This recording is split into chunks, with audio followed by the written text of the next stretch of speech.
नमस्कार दोस्तों, स्वागत है आपका नौकरी तैयारी के आज के न्यूज बुलेटिन में। हम आपके लिए लेकर आए हैं कुछ खास और महत्वपूर्ण राष्ट्रीय और अंतर्राष्ट्रीय खबरें जो आपके एग्जाम्स की प्रिपरेशन के लिए बहुत महत्व रखती हैं। तो चलिए बिना किसी देरी के शुरू करते हैं। राजमार्ग साथी इनिशिएटिव। पहली खबर है national highways authority of India द्वारा लॉन्च की गई नई पहल राजमार्ग साथी के बारे में। यह एक आधुनिक रूट पेट्रोलिंग व्हीकल प्रणाली है जिसका उद्देश्य राजमार्ग सुरक्षा, आपातकालीन सेवाओं और सड़क रखरखाव को और बेहतर बनाना है। राजमार्ग साथी के मुख्य बिंदु: एडवांस डिजाइन। इन वाहनों में बंद अलमारियां और व्यवस्थित शेल्फ हैं जो आपातकालीन उपकरणों और सामग्रियों तक पहुंच सुनिश्चित करते हैं। AI enabled dashboard cameras. ये कैमरे सड़क पर दरारों, गड्ढों और अन्य समस्याओं को रिकॉर्ड करते हैं। ये डेटा NHAI वन एप्लीकेशन में एकीकृत किया जाता है जिससे मरम्मत की प्रक्रिया तेज और प्रभावी हो जाती है। Safety tools. ये वाहन अत्याधुनिक संचार और सुरक्षा उपकरणों से लैस हैं जो ट्रैफिक को बाधित किए बिना आपात स्थितियों का प्रबंधन करते हैं। Data collection. साप्ताहिक वीडियो एनालिटिक्स के माध्यम से सड़क की स्थिति का नियमित मूल्यांकन किया जाता है। इस पहल का उद्देश्य राजमार्गों पर यातायात की सुरक्षा और सुगमता सुनिश्चित करना है। जलवाहक इनिशिएटिव। भारत सरकार द्वारा लंबी दूरी के माल परिवहन को आंतरिक जलमार्गों के माध्यम से बढ़ावा देने के लिए जलवाहक इनिशिएटिव योजना लॉन्च की गई है। इस इनिशिएटिव के प्रमुख उद्देश्य हैं सड़कों और रेलवे पर माल ढुलाई का दबाव कम करना, जलमार्ग परिवहन को बढ़ावा देना और लॉजिस्टिक्स को अधिक कुशल बनाकर आर्थिक विकास को प्रोत्साहित करना।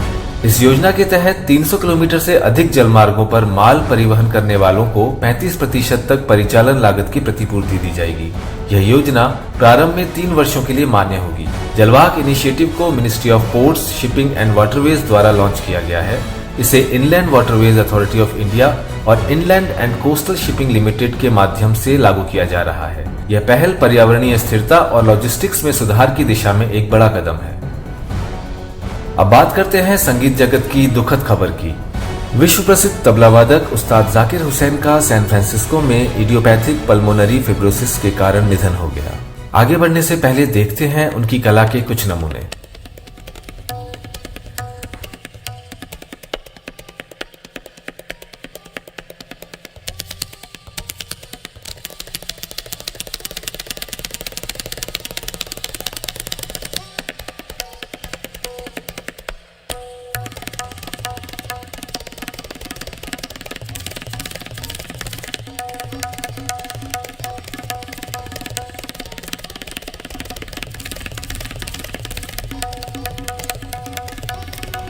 उस्ताद जाकिर हुसैन का जन्म 9 मार्च 1951 को मुंबई में हुआ था।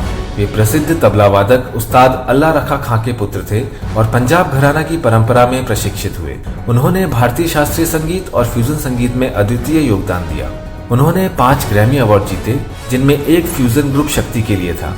उन्हें 1988 में पद्मश्री, 2002 में पद्म भूषण और 2023 में पद्म विभूषण से सम्मानित किया गया। उन्होंने जॉन मैक्लॉगलिन, पंडित रविशंकर और अली अकबर खां जैसे कलाकारों के साथ सहयोग किया। उनकी मौत का कारण बनी बीमारी इडियोपैथिक पल्मोनरी फिब्रोसिस एक क्रॉनिक फेफड़ों की बीमारी है जिसमें फेफड़ों के ऊतक कठोर हो जाते हैं और जिससे सांस लेने में कठिनाइयां होने लगती हैं। इसके प्रमुख लक्षणों में शामिल हैं सांस की कमी, सूखी खांसी, थकान और वजन घटना। इसके उपचार के तहत एंटीफिब्रोटिक मेडिकेशन जैसे पिरफेनिडोन और निंटेडेनिब रोग की प्रगति को धीमा कर सकती हैं। ऑक्सीजन थेरेपी और फेफड़ों के व्यायाम सहायक हो सकते हैं और गंभीर मामलों में लंग ट्रांसप्लांटेशन की आवश्यकता हो सकती है। उस्ताद जाकिर हुसैन का निधन संगीत की दुनिया के लिए एक अपूरणीय क्षति है। उनका योगदान हमेशा याद किया जाएगा। चरक इनिशिएटिव। नॉर्दर्न कोलफील्ड लिमिटेड द्वारा चरक इनिशिएटिव नामक पहल शुरू की गई है। यह पहल, जिसे community health responsive action for Koylanchal का नाम दिया गया है, सिंगरौली और सोनभद्र जिलों के आर्थिक रूप से कमजोर वर्गों के लोगों को जानलेवा बीमारियों के इलाज के लिए मुफ्त स्वास्थ्य सेवाएं प्रदान करने के उद्देश्य से लॉन्च की गई है। यह हेल्थ सेंट्रिक CSR इनिशिएटिव का हिस्सा है और इसे मिनिस्ट्री ऑफ कोल के अंतर्गत नॉर्दर्न कोलफील्ड्स लिमिटेड द्वारा संचालित किया जा रहा है। इसका मुख्य उद्देश्य उन लोगों को मुफ्त और विशेष चिकित्सा सुविधाएं प्रदान करना है जिनकी वार्षिक पारिवारिक आय 8 लाख रुपए से कम है। इस योजना के तहत कई जानलेवा बीमारियों का इलाज किया जाएगा जैसे कैंसर, TB, HIV, हृदय रोग, अंग प्रत्यारोपण, जलने से हुए घाव, न्यूरोलॉजिकल डिसऑर्डर्स और आकस्मिक चोटें। इस पहल का मकसद गरीब और जरूरतमंद लोगों को चिकित्सा सेवाओं तक पहुंच सुनिश्चित करने के माध्यम से उनकी जिंदगी बचाना और स्वास्थ्य सेवाओं को अधिक समावेशी बनाना है। Credit guarantee scheme for ENWR based pledge financing. Union minister of consumer affairs, food and public distribution द्वारा credit guarantee scheme for ENWR based pledge financing योजना लॉन्च की गई है।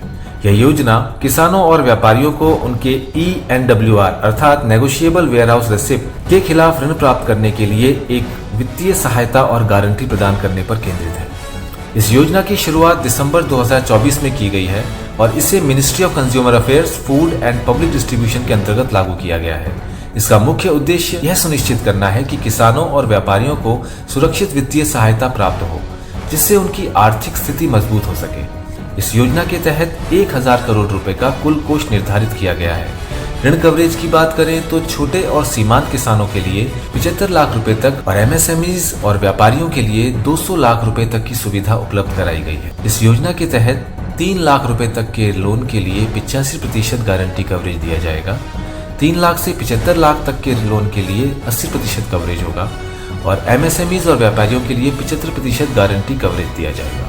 गारंटी फीस के रूप में किसानों से 0.4% प्रतिवर्ष और अन्य से 1% प्रतिवर्ष की धनराशि ली जाएगी। Warehousing development and regulatory authority इस योजना को लागू कर रही है। यह पहल न केवल कृषि क्षेत्र को मजबूती प्रदान करेगी, बल्कि छोटे और सीमांत किसानों को वित्तीय स्थिरता का नया माध्यम भी देगी। Uniform civil code. हाल ही में यूनियन होम मिनिस्टर ने यूनिफॉर्म सिविल कोड को पूरे देश में लागू करने के लिए अपनी प्रतिबद्धता दोहराई है। यह कदम सामाजिक समानता और धर्मनिरपेक्षता को बढ़ावा देने के लिए एक महत्वपूर्ण पहल है। यूनिफॉर्म सिविल कोड का उद्देश्य है सभी नागरिकों के लिए एक समान नागरिक कानून लागू करना, जो धर्म, परंपरा और रीति रिवाजों से परे हो। यह विवाह, तलाक, संपत्ति और गोद लेने जैसे मामलों में एक समान कानूनी ढांचा स्थापित करता है।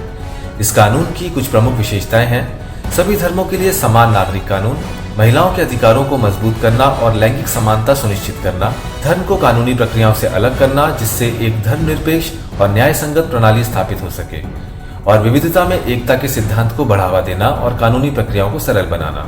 यूनिफॉर्म सिविल कोड न केवल सामाजिक सुधार की दिशा में एक कदम है, बल्कि यह देश में न्याय, समानता और एकता को और अधिक मजबूती देगा। किसान कवच। केंद्रीय मंत्री ने किसान कवच लॉन्च किया है। यह भारत का पहला एंटी पेस्टिसाइड बॉडी सूट है, जिसे किसानों को कीटनाशकों के हानिकारक प्रभावों से बचाने के लिए विकसित किया गया है। इसे biotechnology research and innovation council Bangalore और सेपियो हेल्थ प्राइवेट लिमिटेड के सहयोग से विकसित किया गया है। इस एंटी पेस्टिसाइड बॉडी सूट को किसानों की सुरक्षा सुनिश्चित करने, कृषि को अधिक टिकाऊ बनाने और कीटनाशकों के कारण होने वाले स्वास्थ्य खतरों को रोकने के लिए डिजाइन किया गया है। यह धोने योग्य, पुनः उपयोग योग्य और 1 साल तक टिकाऊ है। इसमें उन्नत कपड़ा तकनीक का उपयोग किया गया है, जो कीटनाशकों को निष्क्रिय कर देती है। इसकी कीमत 4000 रुपए है और बड़े पैमाने पर उत्पादन के बाद इसे और भी अधिक किफायती बनाया जा सकता है। किसान कवच को बनाने के क्रम में सूती कपड़े पर न्यूक्लियोफॉइल अटैचमेंट का उपयोग किया जाता है, जो संपर्क में आने पर हानिकारक कीटनाशकों को निष्क्रिय कर देता है, जिससे विषाक्तता और सांस संबंधी विकारों और दृष्टि हानि जैसे स्वास्थ्य जोखिमों को रोका जा सकता है। यह पहल न केवल किसानों की स्वास्थ्य की सुरक्षा सुनिश्चित करेगी, बल्कि कृषि को और अधिक सुरक्षित और पर्यावरणीय रूप से टिकाऊ बनाएगी। Human rated launch vehicle mark 3। Bharat के अंतरिक्ष कार्यक्रम की दिशा में एक बड़ा कदम उठाते हुए इसरो ने गगनयान की पहली मानव रहित उड़ान के लिए human rated launch vehicle mark 3 की असेंबली शुरू कर दी है। HLVM-3 इसरो के LVM-3 का ह्यूमन रेटेड वर्जन है और इसे विशेष रूप से मानव अंतरिक्ष उड़ान के लिए डिजाइन किया गया है। इसका मुख्य उद्देश्य अंतरिक्ष यात्रियों की सुरक्षा सुनिश्चित करना और मिशन की विश्वसनीयता को बढ़ाना है। HLVM-3 की प्रमुख विशेषताएं: यह 3 चरणों वाले डिजाइन पर आधारित है, जिसमें पहला चरण ठोस चरण होगा, फिर तरल चरण और अंत में क्रायोजेनिक चरण शामिल है। यह 10 टन का पेलोड लो अर्थ ऑर्बिट तक ले जा सकता है। इसकी ऊंचाई 53 मीटर है और इसका कुल वजन 640 टन है। इस लॉन्च व्हीकल में क्रू एस्केप सिस्टम का इस्तेमाल किया गया है, जो एटमॉस्फेरिक फ्लाइट सेपरेशन तक सुरक्षा प्रदान करता है। इसकी निम्न विशेषताएं इसे इसरो के अन्य लॉन्च व्हीकल से अलग करती है। यह ह्यूमन रेटेड है, जिसका मतलब है इसमें अतिरिक्त सुरक्षा और रिडंडेंसी सिस्टम शामिल किए गए हैं। इसमें क्रू एस्केप सिस्टम है, जो केवल मानव युक्त मिशनों के लिए डिजाइन किया गया है। इसका डिजाइन क्रू मॉड्यूल और लाइफ सपोर्ट सिस्टम्स को समायोजित करने के लिए अनुकूलित है। HLVM-3 न केवल गगनयान मिशन के लिए महत्वपूर्ण है, बल्कि यह भविष्य के भारतीय अंतरिक्ष स्टेशन के विकास के लिए डेटा और तकनीक प्रदान करने में भी सहायक होगा। मसाली गांव। गुजरात के बनासकांठा जिले का मसाली गांव भारत का पहला ऐसा सीमा क्षेत्र बन गया है जो पूरी तरह सौर ऊर्जा पर आधारित है। यह उपलब्धि प्रधानमंत्री सूर्य ग्रह योजना के तहत हासिल की गई है। मसाली गांव बनासकांठा जिले में स्थित है और पाकिस्तान की सीमा से मात्र 40 किलोमीटर की दूरी पर स्थित है। इस गांव में 119 घरों पर सोलर रूफटॉप लगाए गए हैं, जिनसे 225 किलोवाट से अधिक बिजली का उत्पादन होता है। यह पहल न केवल पर्यावरण के अनुकूल है, बल्कि सीमावर्ती क्षेत्रों में ऊर्जा सुरक्षा को भी सुनिश्चित करती है। प्रधानमंत्री सूर्य ग्रह योजना के तहत यह कदम भारत की ऊर्जा स्वतंत्रता को और मजबूत करता है। युगयुगीन भारत नेशनल म्यूजियम। अब बात करते हैं युगयुगीन भारत नेशनल म्यूजियम की। यह म्यूजियम भारत की अनवरत सभ्यता और सांस्कृतिक इतिहास को समर्पित होगा। इसे मिनिस्ट्री ऑफ कल्चर द्वारा फ्रांस के सहयोग से सेंट्रल विस्टा रीडेवलपमेंट प्रोजेक्ट के तहत स्थापित किया जा रहा है। इस म्यूजियम की घोषणा प्रधानमंत्री ने मई 2023 में इंटरनेशनल म्यूजियम एक्सपो के दौरान की थी। यह म्यूजियम नई दिल्ली के नॉर्थ और साउथ ब्लॉक्स में स्थापित किया जाएगा और यह दुनिया का सबसे बड़ा म्यूजियम होगा। इसमें भारत के लोकतांत्रिक इतिहास, सांस्कृतिक विविधता और विरासत को प्रदर्शित किया जाएगा।